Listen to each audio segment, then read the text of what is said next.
Hi guys, and welcome back to Hairdryer Treatment. The Soph and Meg show is back, and we're looking forward to this one because we are previewing the new season that obviously starts very, very shortly. But to start off, Meg, how are you doing? I'm all good. I feel like this might come back and haunt us because we could get this completely wrong, or we can say we all sit there and be like, "Why didn't we put a bet on these?" But I feel like probably more likely it'll be like, "What on earth were we saying at like the very start of the season?" It's gonna be completely different by the end of it. It was so hard though because obviously teams still haven't done all of the transfers, and when you sent me the categories, there's a few, and I'm a bit like, "Oh, that's hard." It's hard to just predict it without even seeing a team play properly, seeing who they're going to sign. Obviously, because if we get Sancho in, that would push my expectations of us even higher, and I think a lot of it does dictate on transfers. But yeah, we've got a lot of categories to work through. Obviously, joining in the chat as well and let us know what your predictions are. But to start with, is a very easy one, Beck. Obviously, we're going to predict who we believe will be champions next season. I'll let you start with this one as my guest. Who do you predict to be Thanks, Joe. champions next season? You've thrown me under the bus here, aren't you now? Because I'm actually not going to say Manchester United. I think we both had said that the other day about not having Manchester United. We were saying about obviously our targets for the season. I'm actually going to go with our neighbours, and I'm going to put Man City down for the title. I think it's very difficult to retain a championship. Yeah, to retain the title, and I just feel like Liverpool they've not got with the times.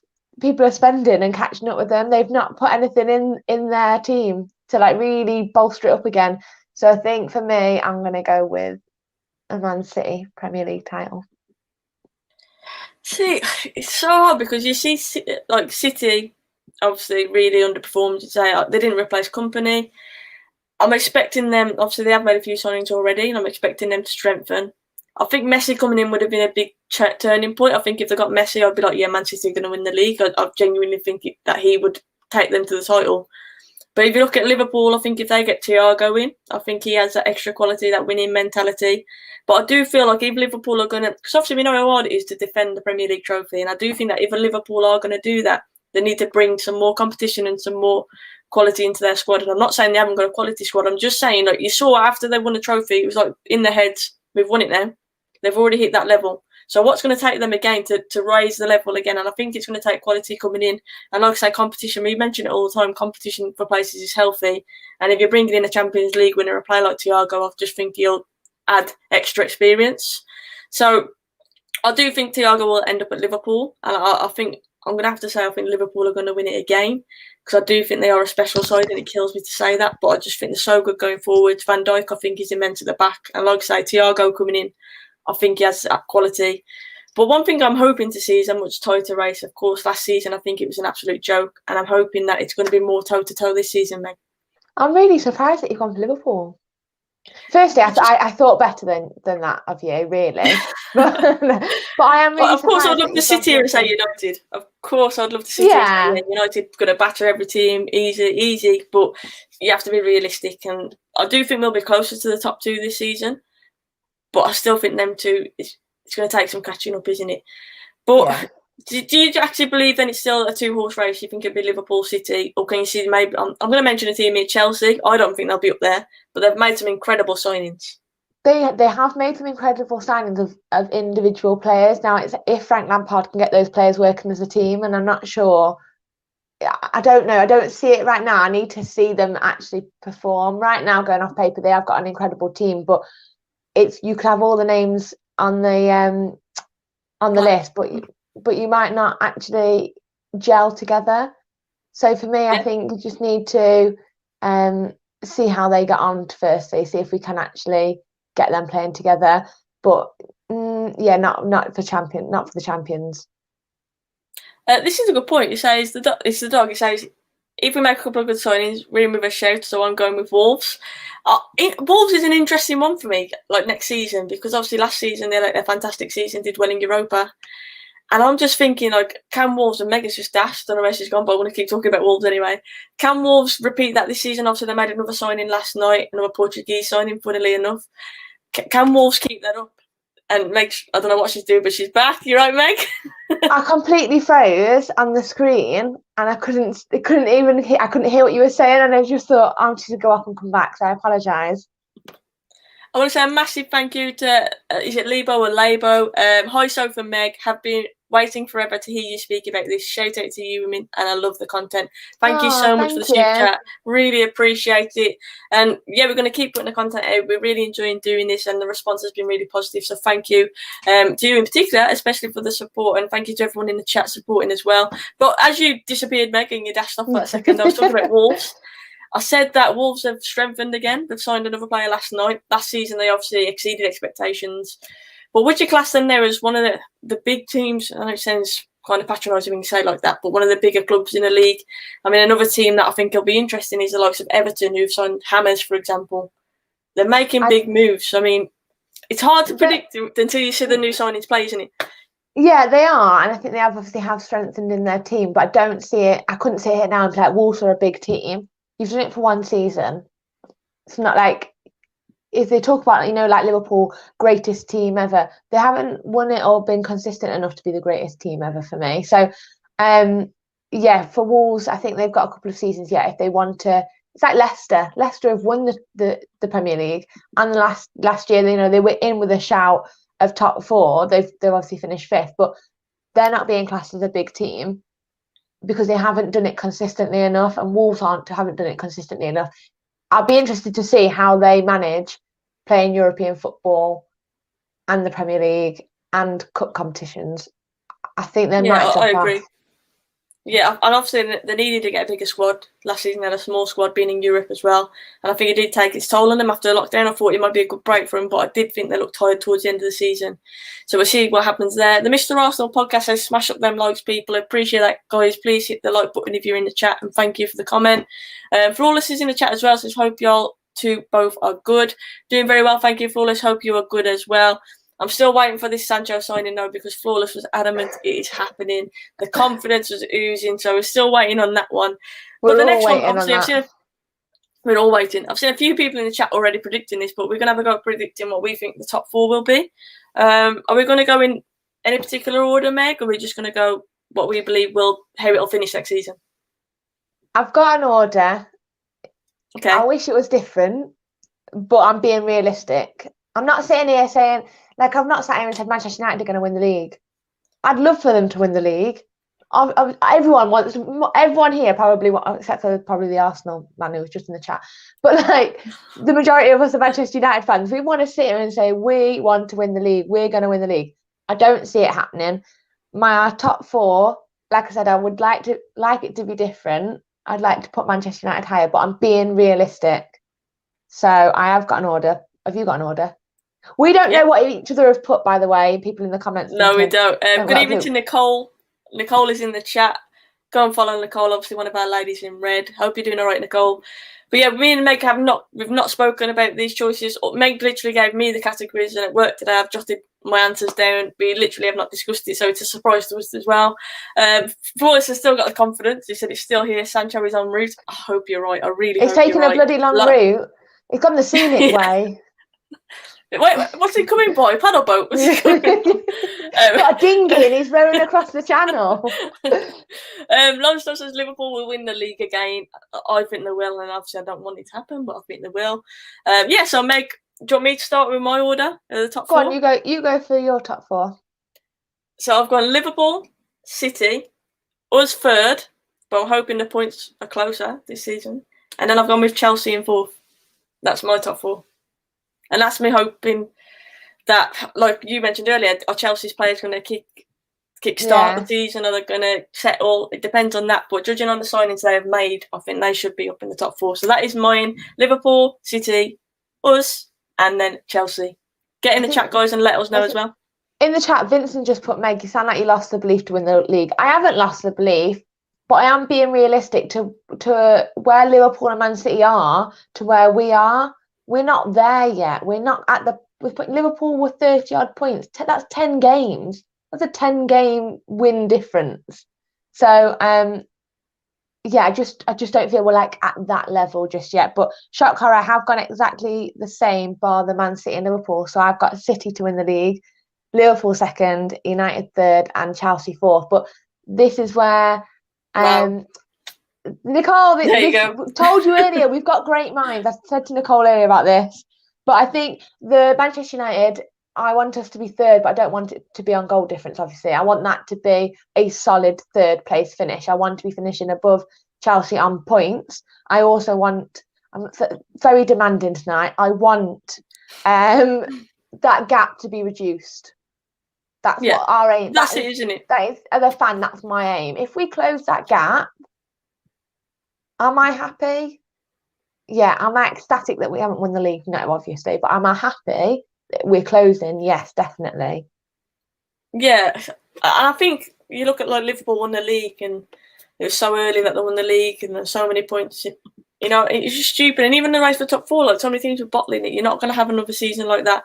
I'm just hoping that we can increase, obviously, the points and get closer to the top two. As I mentioned, it's all about progress and it's all about that.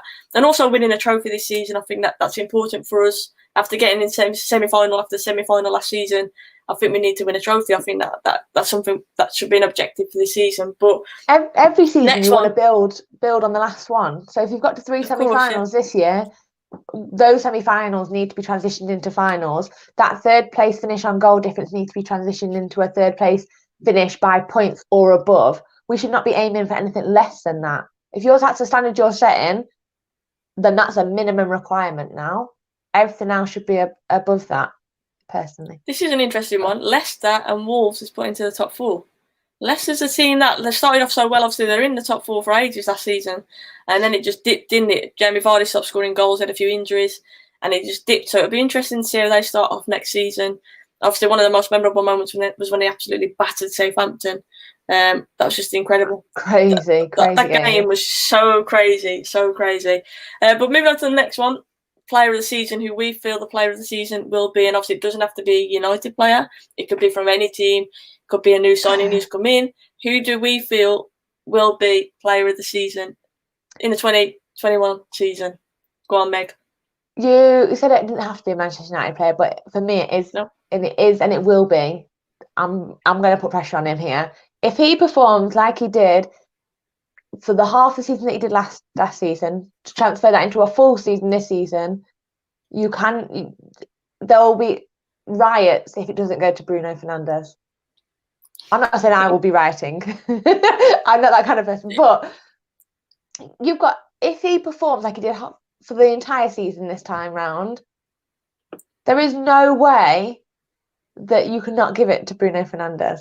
If we had a half-season player of the season last year, it would have been Bruno. So, for me, someone just put Sancho. Flawless.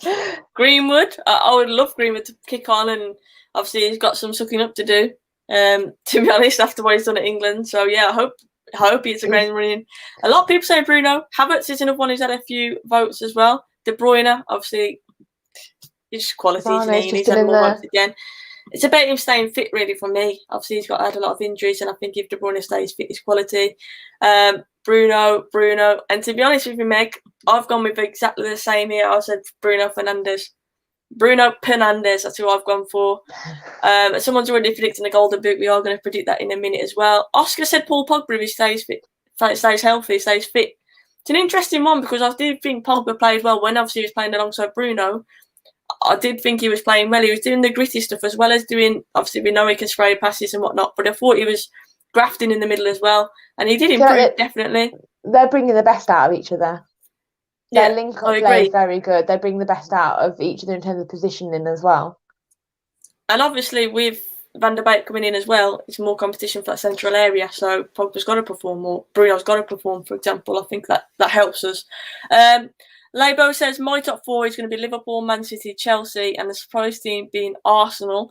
I'm a United fan, but given our bench, injury to Lindelof, and it's over for us. I do agree we need to strengthen, but Arsenal! Meg, what's your thoughts on that? Spurs will be ahead of Arsenal again at the end of the season. This will be another season where Spurs will finish on top of them. I don't see Arsenal being up there. Yeah, I think Spurs are more likely than Arsenal. I do think Arsenal have improved under Arteta. I do think it's good for them, and I do think Aubameyang got signed a deal. For example, I think Saka is an exciting talent for them, but it's more about the mentality of Arsenal. With David Luiz at the back, you can't fully trust him, for example. Is he a reliable centre-back and is he going to get you into the top four? I just can't see it happening. With Luiz there, I can't see it happening, to be honest with you. But we'll wait and see. But I think Aubameyang is a very important player. I do think he'll sign a new deal and I think he's top goal scorer. But the next one is the manager of the season. So who we feel will be the manager of the season. Again, it's so hard with seeing teams playing. I mean, I guess you would have to take some of the transfer window into that account really there. If the manager's had a good transfer window and has got his targets, that would obviously contribute to who's going to get manager of the season. But Meg, who was you thinking for this one? I would like to see it. Yeah, it was hard. And I also feel like whoever wins the league tends to get manager of the season. And sometimes I don't really feel like they are the manager of the season.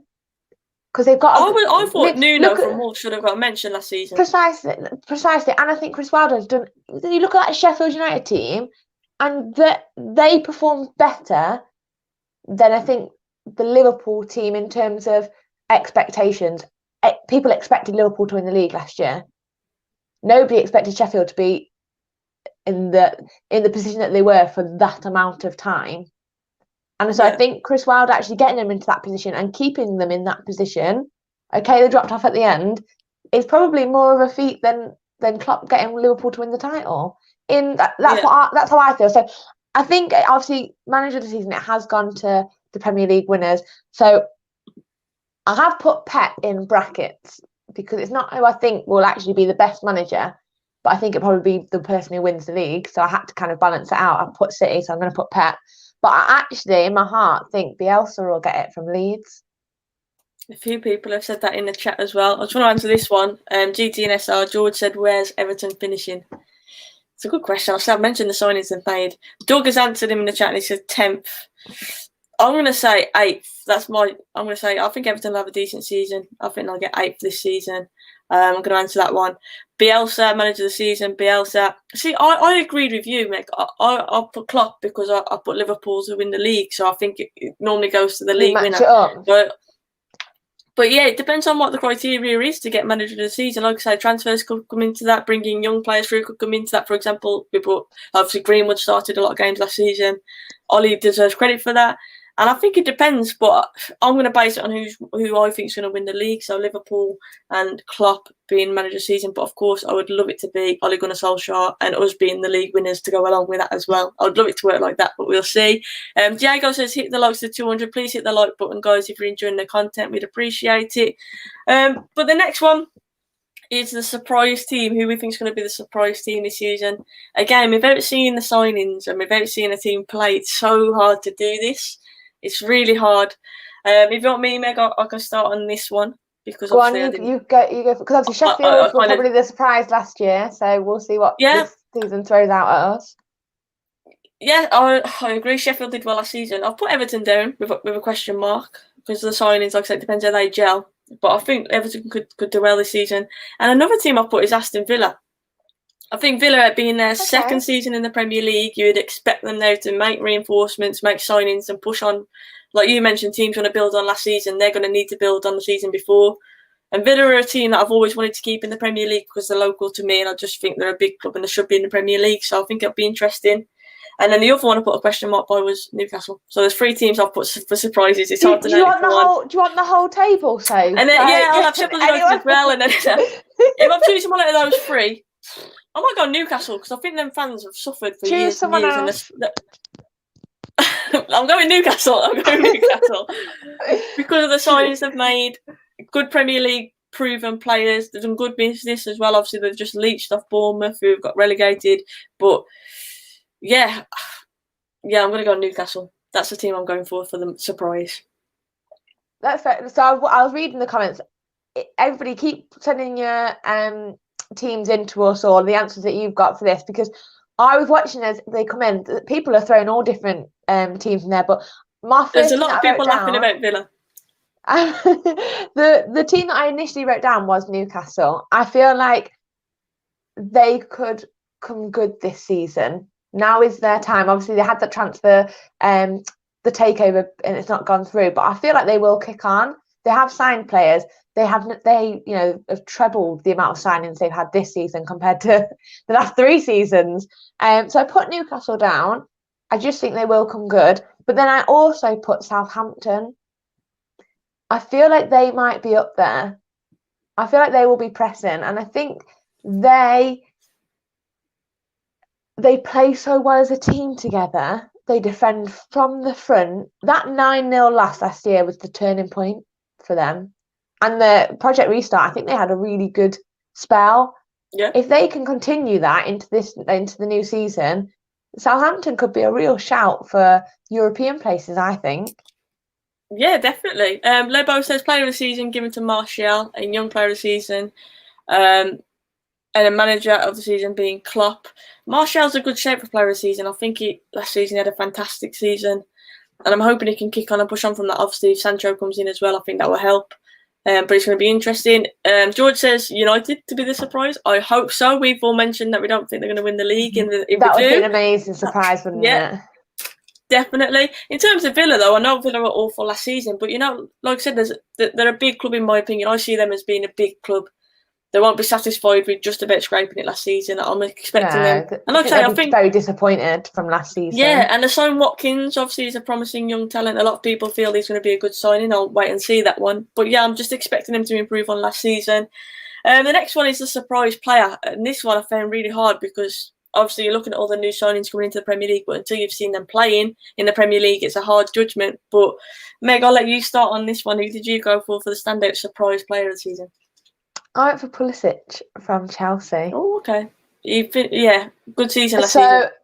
Good season, but I feel like he will have a great season this season. I mean, the cup game the other day against Arsenal, the final. No, it wasn't the final. What? When did Chelsea play Arsenal the other week? FA Cup. Was it the FA Cup? Yeah? Yeah. Honestly, I can't even remember now. Feels like ages ago. I feel like I'm on to the new season.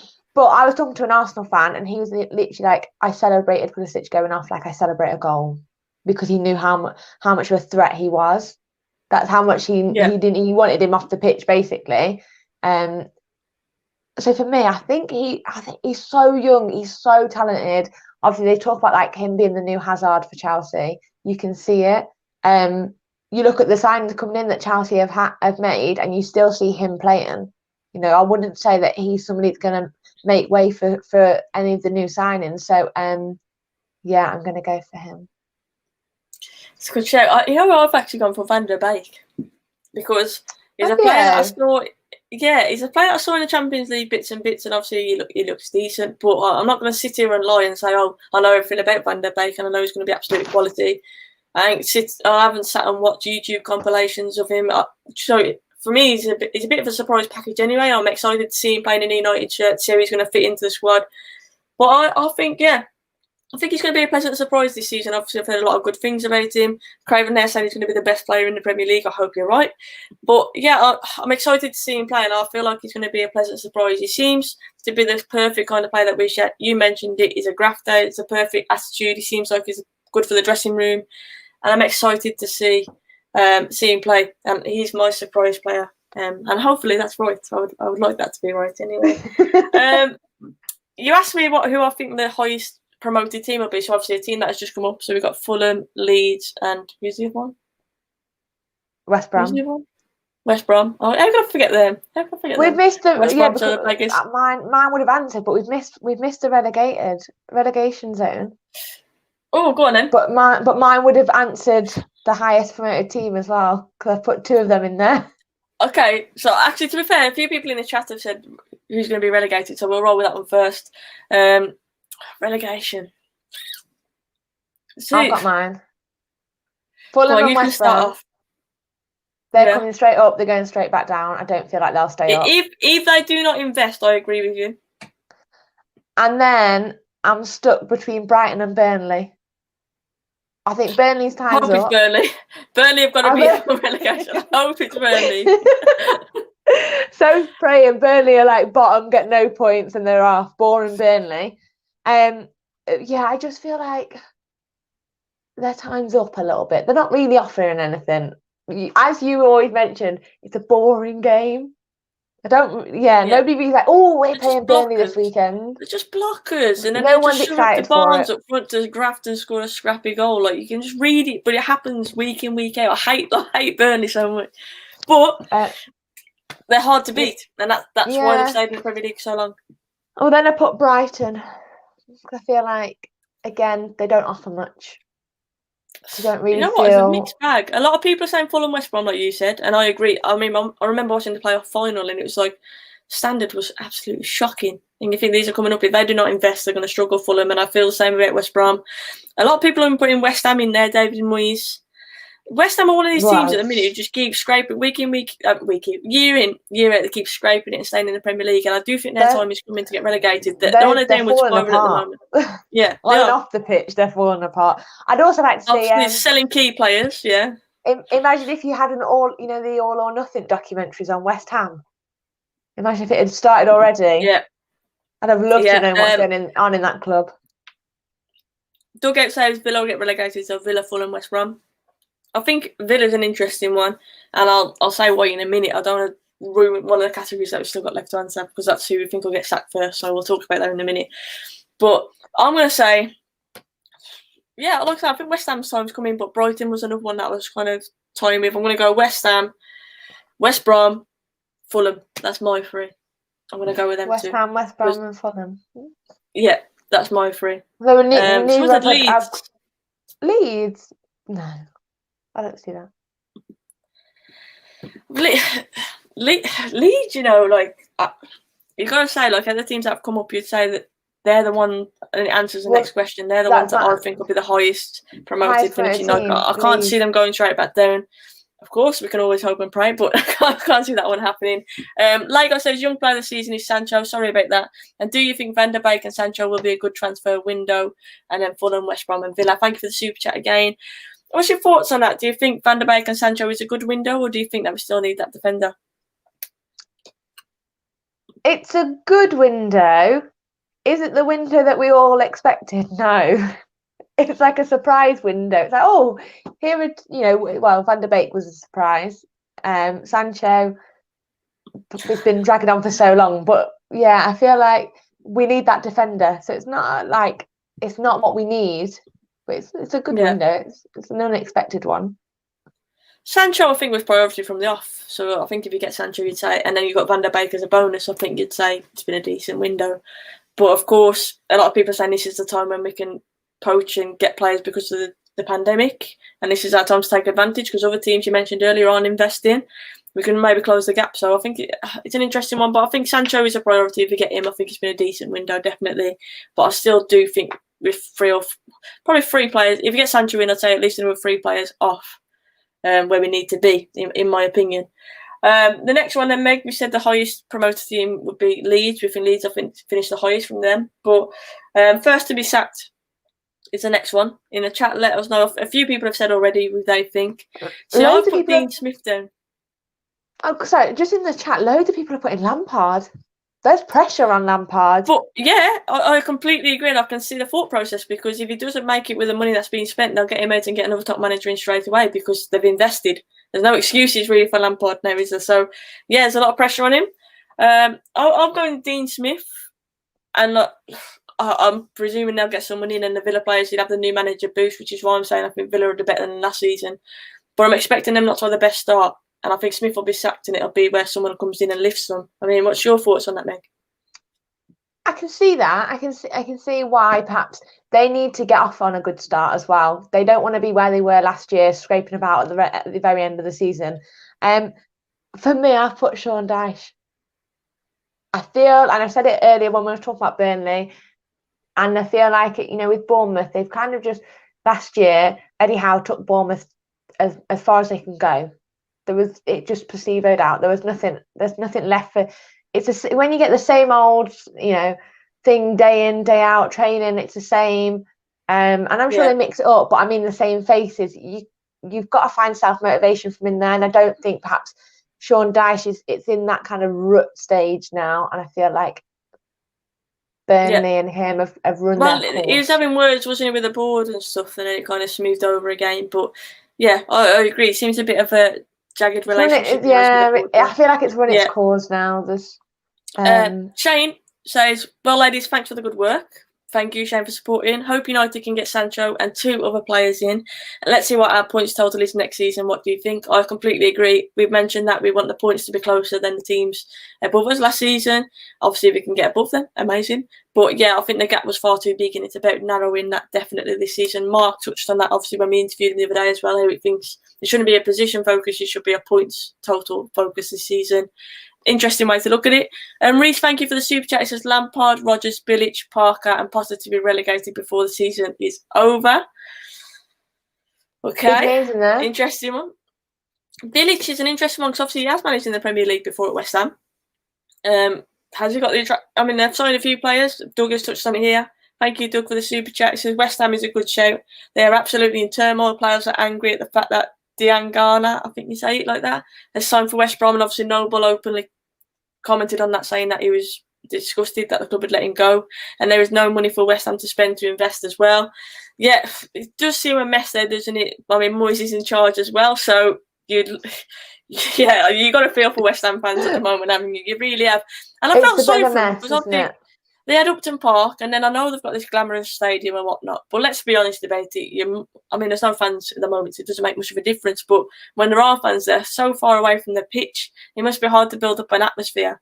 And it makes you wonder, does that affect how West Ham are played? Because since they've moved there as well, you have to admit they've kind of been on a downward spiral, haven't they, Meg? Yeah. Like, as a Manchester United fan, imagine sitting here now thinking Manchester United aren't going to play at Old Trafford again. Like, that's, that was their home pitch, that's their fortress, and they've not quite took that atmosphere and the electricity from Upton Park over to their new stadium, and it's very hard to replicate that. So I think they're in a bit of a mess, but I could see Moyes going by the end of the season, definitely. Yeah, I can see that as well, to be honest. I don't think he'll stick around, to be honest with you, as well. He looks, I know he's been nasty, but he looks aging, doesn't he? He looks stressed at West Ham, to be honest with you. And I think it'd be interesting to see. If they have a good start, obviously things could definitely change. Gaz has put Jose there. I was going to touch on it. You mentioned obviously the documentary that's on Amazon at the minute, and All or Nothing. You see Jose there. You see a different side to him. You see how he is for the players. You can't help but love the guy, can you? But at the same time, the way that they were playing the end of season Spurs, you mentioned having a good start. Surely they need a good start this season, don't they? They need a good start. I think they were just trying to get through that last season. They had so many injuries during, during the season that I think sometimes you just go into like battle mode and you just fight for what you can get. And I think perhaps they were just wanting to get through this season. They know that probably they weren't going to challenge for anything. It's just what can they get? What can they do to be the best that they can be for the rest of the season? Yeah. Lloyd, I just want to touch on this. We're just discussing who we think the first manager to be sacked next season will be. Meg's gone for Sean Dyche. I went for Dean Smith from Villa, but we're just touching on Lampard. Is a good shape because of the pressure on him, and obviously Jose Mourinho as well. Reese, thank you for the super chat. He says, reason for my predictions is the results will be key, and I think Lampard and Rodgers will be under the most pressure, and it will lead to their dismissal. Yeah, it's definitely a good shout. I mean, Rodgers at Leicester, I think he relies a lot on Jamie Vardy's goals, if I'm totally honest. And I think if he's not scoring, Leicester need to find goals from somewhere else. Obviously, Vardy isn't getting any younger. He's still quality, don't get me wrong. But I do think they rely a lot on him. And like I say, he needs to have a good season. If Leicester are going to have a good season, Vardy needs to have a good season like he did last season. Golden Boot, it leads on nicely to that one, Meg. Talking about Jamie Vardy and whatnot, goal scorers. Well, this was again, but there's so many players to choose from. There's loads of players to choose from. Like Martial popped into my head because of how good he played last season, and I'm imagining Sancho coming in and him getting better service. But I mentioned earlier, I mean, I'll start this one off if you want. Aubameyang from Arsenal, such a clinical goal scorer, and I can't rule him out of this one. In a poor Arsenal side, he still continues to bag important goals. I mean, he proved it at the end of the season in the Community Shield. Aubameyang is my choice because I'd like to say in a poor Arsenal team he's still banging goals in, and I think he's quality. Do you know what it is with him as well? Like you said, Vardy. Leicester rely on Vardy's goals, so Vardy has to score those amount of goals. Manchester United, we've got 3 players at the end of Project Restart firing in goals. So our goals are spread out between players. You know, Yeah. our penalty taker is Fernando, so that, you know, that kind of takes goals away from the strikers as well. I think Aubameyang's Arsenal's penalty taker, so he's got more chance almost to build up. So it's kind of like which teams rely on certain individuals to score their goals. So for me, obviously, it wasn't going to be a Manchester United player because I think ours is actually quite shared out, and we don't have that one striker that we rely on. So for me, I went for either Kane or Aguero. I feel like Aguero's still got it in him. He's one of them players I wish played for Manchester United. I think he is so good, and he has been so good for so long. For me, if you were picking players out of the Premier League who you'd want to play in your team, Aguero I would have had years ago. And I think he's still got it. And so I think between Kane and Aguero for me. It's a good shout. Kane obviously is prolific. It's just more about injuries for him. Obviously had that bad injury towards the end of last season. I think it's down to whether he stays fit. If he stays fit, I think he'll be the Golden Boot winner. But like I say, that's a big if, isn't it? Doug makes a good shout. Danny Ings, absolutely banging goals in for fun. A great season, especially the second half of last season.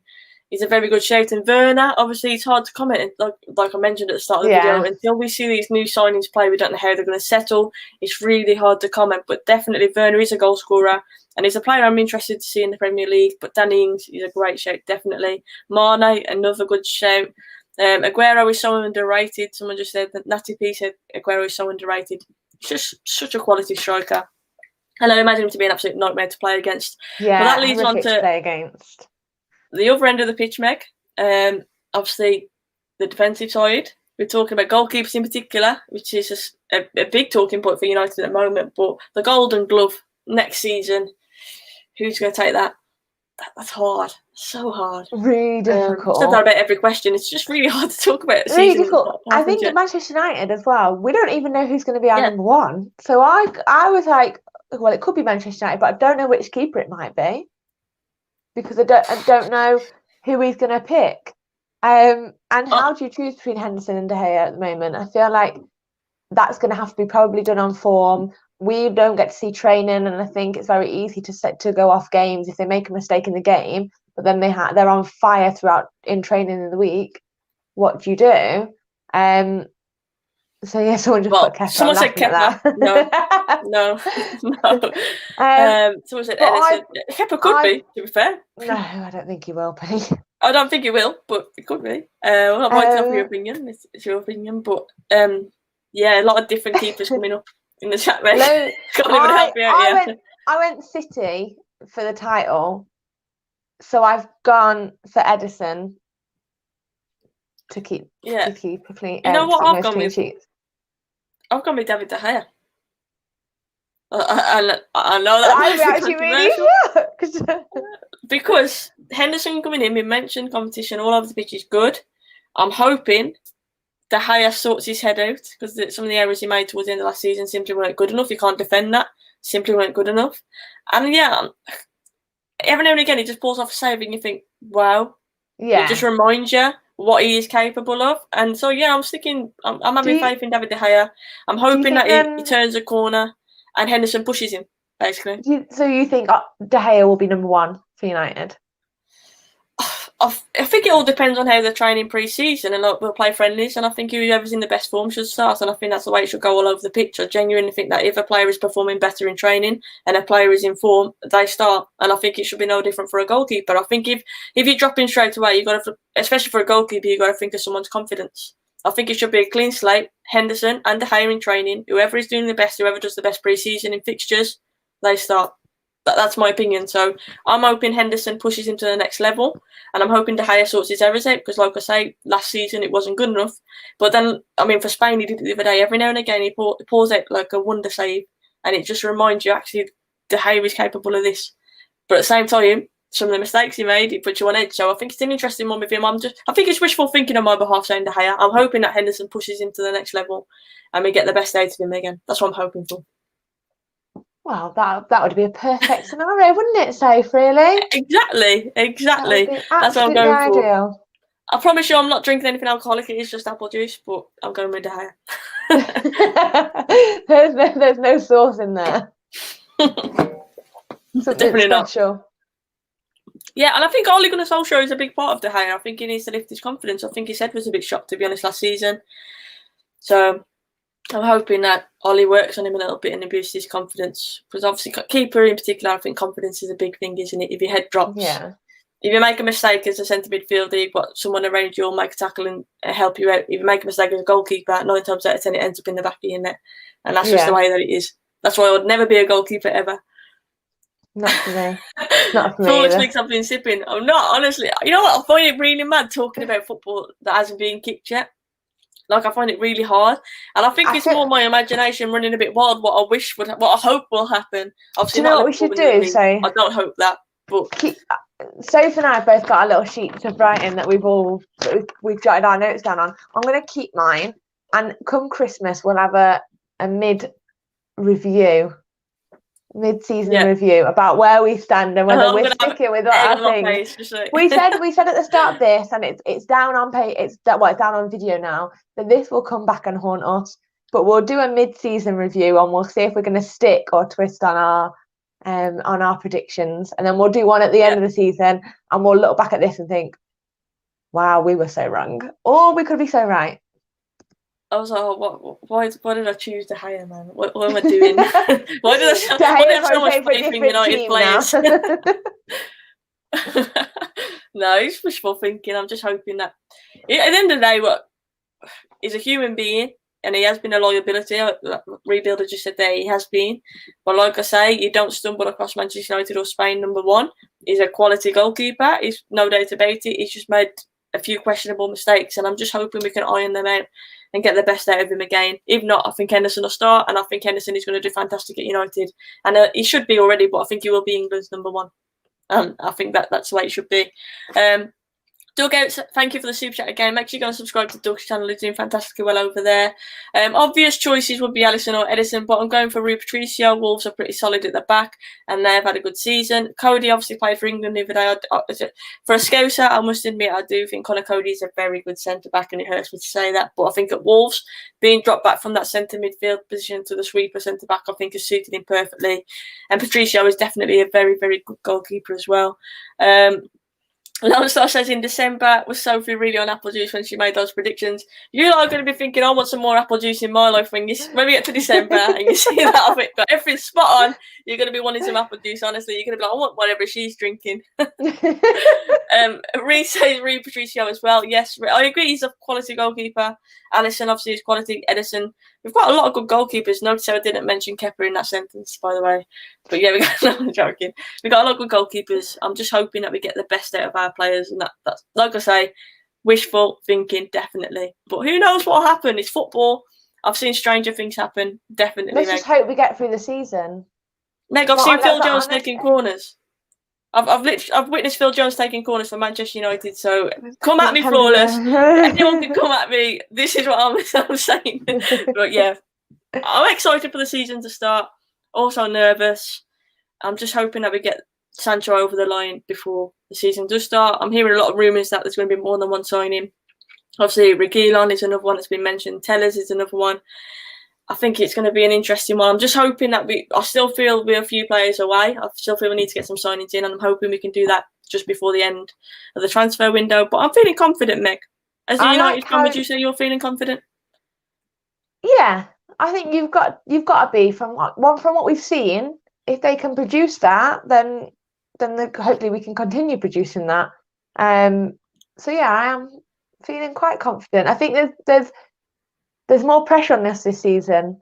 I feel like we were all a little bit like we didn't really know what to expect. We knew we were off the pace last season. This time round, heading into a new season, I don't feel like we're off the pace that much now. So it's changed. Yeah, and I think like my vision has changed for Manchester United now. I think, to be honest, if you're looking at it, you'd say for a few seasons post Fergie, even you'd say we've been on a kind of lost. We didn't know what direction we were going in. It felt like we were spiralling downwards at one point majorly. didn't know where we were going. And I think since Ollie's taken over and Bruno's coming in particular, I feel like we're on the up again, and I finally feel like we're going up the ladder as opposed to being a bit in the unknown. And I think we're back on the right path, and that's why I'm feeling a bit more settled going into this one. And of course, there's been times where we've scraped to win and we've conceded stupid goals against Bournemouth. There's still improvements that need to be made, but the important thing is we're playing entertaining football again most of the time. We're signing players like Bruno Fernandes, Van der Beek, the exciting young talents that we've been screaming out for. And if you get Sancho in, we've got another generational talent there. There's a profile. There's you can see there's a profile to us that you can see the kind of player Ollie wants to sign. You can see the way that we're going, and that's what makes me excited. Existence, thank you so much for that. He says, do you think Arsenal will finish in the top 4? I don't. I think Arsenal will have a better season, but I can see them just missing out on the top 4, to be honest, Meg. I think they'll have a better season, but like I say, with David Luiz at the back, I can't fully trust them defensively. I know they've signed a few defenders, but again, they're still young. Will they settle in the Premier League? It's going to be an interesting one. Where can you see Arsenal finishing? There are a few seasons off still, I think. They're still in that transition like we are, but they're often never seeding early. Yeah. I think I agree. They were in the same kind of position that we have been in. They will have to go through it. But I don't see them finishing in the top 4. Also, very quickly, Matt Johnson is in the chat, and if you're there, Matt, just wait, because we will be touching on what you're talking about. If he's still there, he'll know, but we will be touching about what you're talking about in a minute. Okay, maybe we're going to roll, make a start, go for it. But yeah, we're feeling confident for next season. So that's the main thing. But at the same time, Arsenal, I can't see getting up there. Chelsea concern me with the signings they've made. I just don't want us to be falling any further beyond the top 2. I think that's the best way to sum it up, isn't it, Meg, really? Close that gap. Close the gap.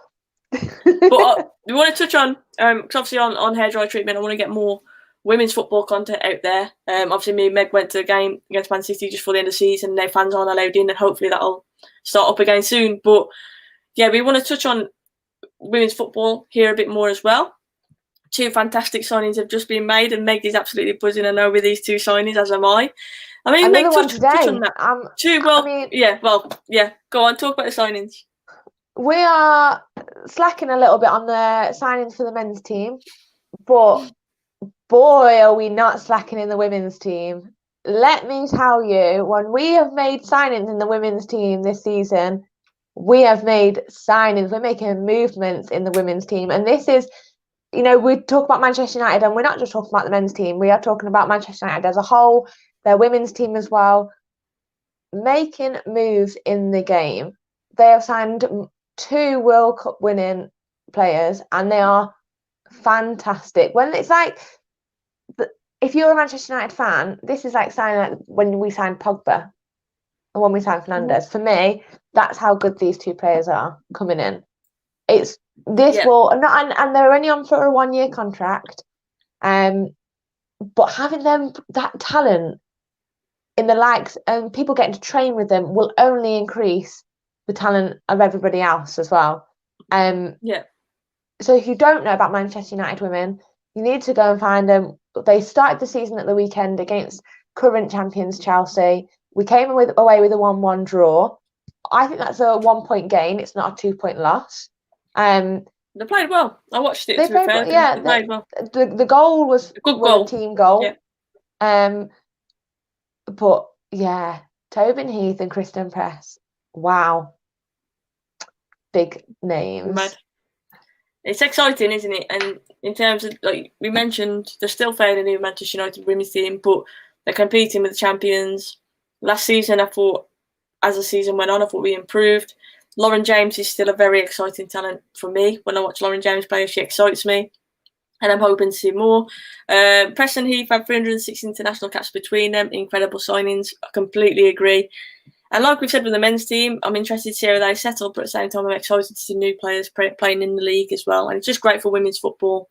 I'm really excited. Vincent says the women's team are great to watch, definitely. Just very quickly, the whole of the WSL, the talent that they've signed this season, massive names coming into playing football in England. We should be so thankful, not just for the players that are coming in to Manchester United, but across the board. Lucy Bronze has just come back to Man City. Now that it is for Man City, yes, but she is the best right back in the world, hands down for me.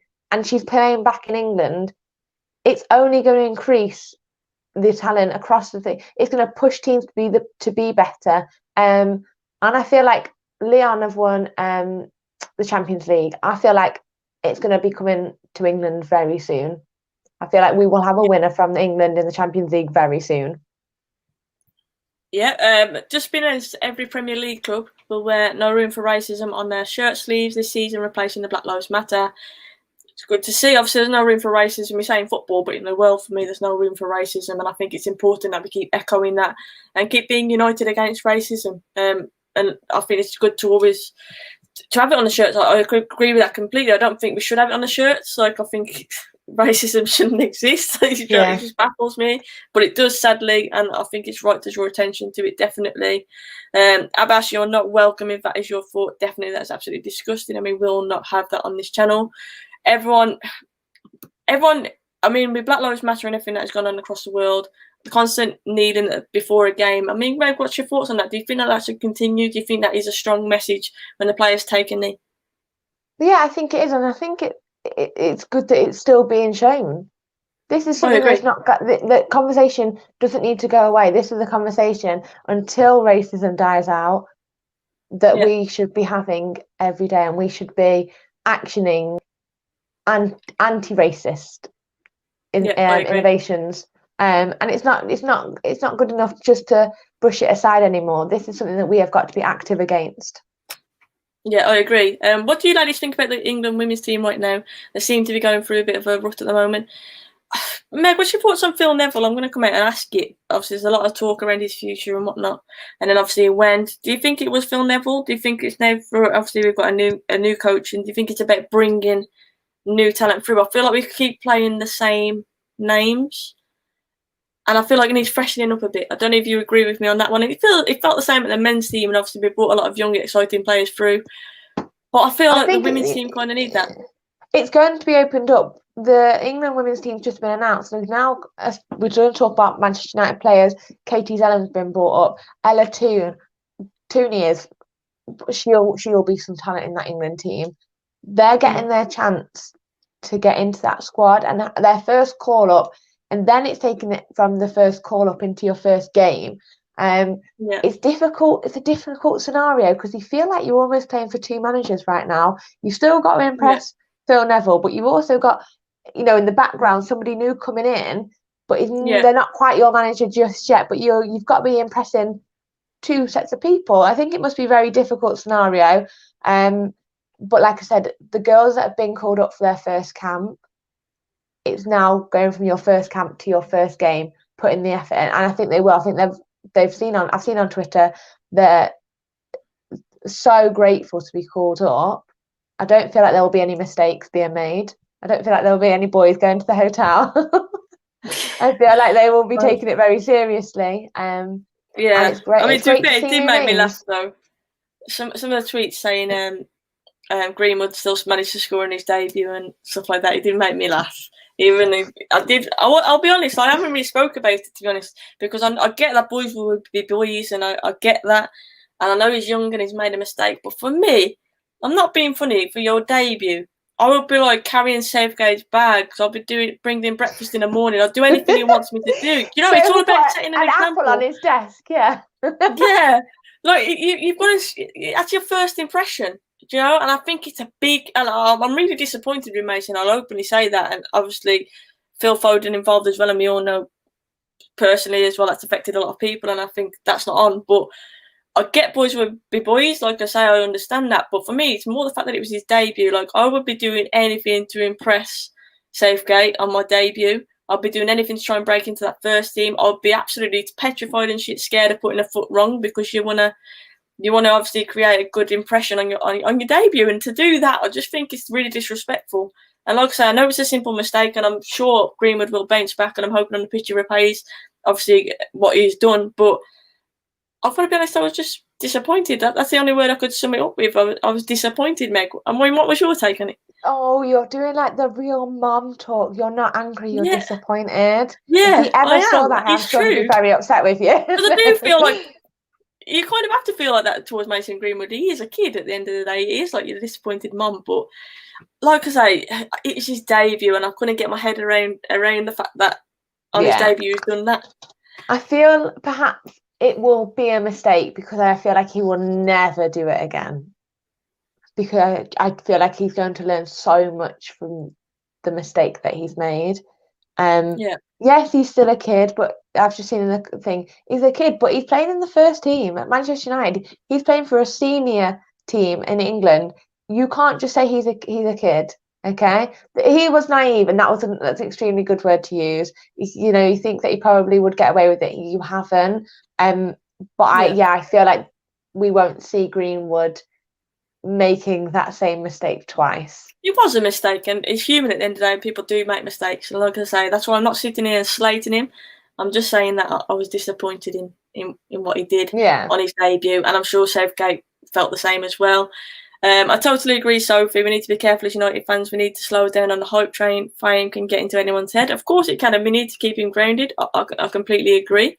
But exactly what Flawless said, look at Yaya Toure, look at Kyle Walker organising sex parties, still got in the England squad. I'm not saying, like I say, boys will be boys, and I'm not saying that. I'm not sitting here slating Greenwood. I'm just saying from my point of view, if it was my debut, I would be doing anything I can just to try and make a good impression and try and prove to the manager that I'm here, I'm serious about being an England professional. And I think he's just sent the wrong message in doing what he did. And obviously, that aside, coronavirus and what's going on as well, you've got to be really careful. He's put the whole squad at risk there doing what they did. Yeah. I mean, these eyes, someone just said, these eyes, what? These eyes? Yeah. What? These eyes. Thanks. These Thanks ones. on it. But yeah, I think these guys need to learn from it and move forward. But I was just, disappointed. The only word I can keep saying is disappointed. I can't be angry at him because he's a kid. I can't be angry at him. But I'm thinking it from a professional point of view. If I'm the England manager and someone did that, I would be like, no, that's not on. It's not on, is it? Like, it's just your first impression, and there's no doubt in his ability, but that questions his attitude then. And that's something we've never really questioned in Mason, his attitude, is it? No, I think, like you said, it's just when you get called up for something like that, and the honour that it must have brought to himself. Yeah. I mean, his family as well. Don't get me wrong. To mess he up would feel off awful. the pitch. Yeah. Like, not even on the pitch. Like, you've not let your football do the talking. And I think footballers need to remember that you're a footballer first and foremost. Let that do the talking rather than the antics off the pitch. It doesn't matter. You can be a completely amazing, incredible, both-footed, can score with your head, can take set pieces. But if you're an idiot off the pitch, then your attitude gets questioned. And we've seen it before. It doesn't matter how good you are. If your attitude's shit, then you won't play. Yeah. But look, I don't agree with people who are like literally saying, "Oh, he needs to be dropped. He shouldn't be playing for England. No more. He should be playing for." Like, they're completely blown it out of proportion. It was just a little mistake, and because of the COVID thing, obviously it's been exaggerated a lot more because it's serious what's going on in the world right now. But if it hasn't been explained to them properly or whatnot, do you know? I do think it was just a mistake. Yeah. But like I say, I just expected better from Mason. I think that's all I can say. Like, of course, he's a footballer. He's got money. I'm sure he gets plenty of girls. We're not stupid. But to do it on your debut, that was the only thing that just focus on your football. That's what he needs to do. Just focus on football. Yeah, of course. But he's young, and I'm sure he will. He doesn't strike me as someone who's going to go off the rails, Mason Greenwood. I'm pretty sure he'll settle and he'll be okay. I just think it was a mistake, and we move on from that. He's apologised, we move on, and that's the way that it should be. Yeah. But guys, I want to say a massive thank you to everybody in the chat, and of course a massive thank you from Meg. This has been a fantastic show yet again. A very hard one to predict what's happening next season, though. It is hard, and I'm hoping that I'll prove you all wrong with David De Gea. You'll get some apple juice and say sorry to me afterwards. But Meg, thank you for coming on as always. Thank you very much. Like I said, we will do a mid-season review sometime around Christmas. We'll come back to our predictions and have a look and see just how close we are to what's been happening. But yeah, thanks for having me on. And I might not be here on Sunday, but the girls will be here on Sunday. We are, so ladies, check the girls out. Sunday. 6 o'clock Sunday evening, we are back with a bit of a fun show. This one, a bit of a getting to know us a bit more. Hopefully, Meg can get on. I'm trying to get us to rush back from football and manage to make it, but we will be on anyway. Got Ladies in Red Sunday at 6 o'clock. Looking forward to it as always. It's always a good chat with the ladies. But until then, guys, please look after yourselves. Stay safe. Football will be back again soon. Existence is begging. Please don't go. Unfortunately, I've got to go out for a meal now. Got to go out for a meal. Otherwise, I could sit and talk to you guys all night. Could sit and talk to Meg football all night. We easily could, but unfortunately, we have got to go.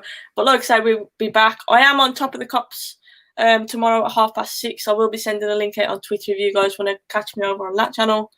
But yeah, it should be a good season, Meg. We're feeling confident and fingers crossed we do. Guys, if you are brand new, please hit that sub button as well. Obviously, please hit a like on the video. And if we have missed you in the chat, just drop a comment afterwards. And me and Meg will definitely catch up and we'll read them. Yeah, and we're going to try and touch into the women's football because I think it's important. Every stream that we do a discussion because a lot of people don't know what's going on. So I think it's good to inform people. Obviously, major signings are being made and we need to talk about that. But we need to introduce you to Heath and Press, everybody, because there's some introduction. We had to.